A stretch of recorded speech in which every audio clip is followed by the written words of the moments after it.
Mari kita review Little Horse JR hari ini.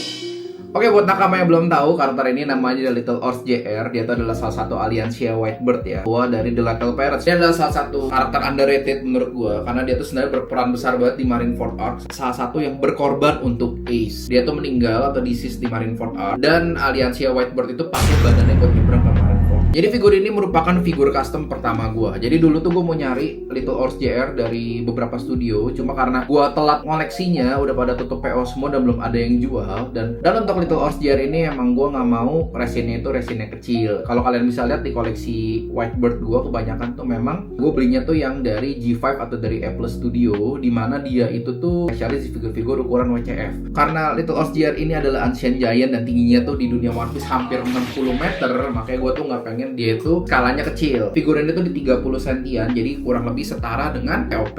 Memang sebenarnya teman komunitas gue ini, dia udah bilang kalau misalnya dia itu gak bisa really detail karena file 3D-nya yang dia pakai itu adalah file 3D yang ada di internet. Nah, file yang ada di internet ini itu kualitasnya itu kurang detail menurut gue. Jadi kalau kalian lihat dari figur ini, mukanya oke. Untuk bagian mukanya gue akuin detailnya oke. Cuma kalau misalnya kita lihat bentuk badan itu sayang banget, gak ada detail-detailnya. Contoh bagian perutnya, bagian badannya, bagian sabuknya tuh kelihatannya tuh gak ada dimensi banget. Apalagi topi jeraminya. Padahal topi jerami itu adalah topi jerami yang dibikin Ace buat si Little Horse JR.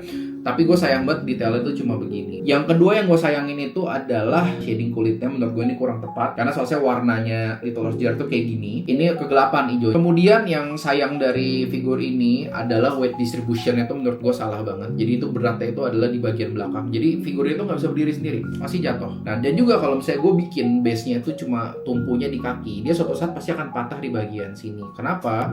Karena di bagian sini itu nggak ada tulangan sama sekali. Dan juga kalau misalnya kalian custom figur ke orang, atau kalian beli resin statue atau misalnya yang kecil-kecil itu, pasti akan cepat patah, akan sangat berbeda dan kalau misalnya kalian beli figur itu dengan bahan karet atau nggak plastik ya. Kenapa? Karena bahan resin ataupun bahan filamen meskipun mungkin lebih detail, tapi memang mereka itu lebih rawan patah. Contohnya figur ini, kalian bisa lihat di tangannya itu ketika datang tuh udah patah. Jadi terpaksa harus gue repair sederhana dengan lem. Ini produksinya kurang lebih itu 3 bulan dan ini harganya kalau nggak salah di 2,3 jutaan. Menurut gue kurang worth it, tapi kita harus tahu kalau bikin figur itu tuh nggak gampang. Kalau emang harga dari waktunya artis kita memang segitu, ya kita harus menghargai itu. Nah, gimana menurut kalian? Worth it gak nih figur?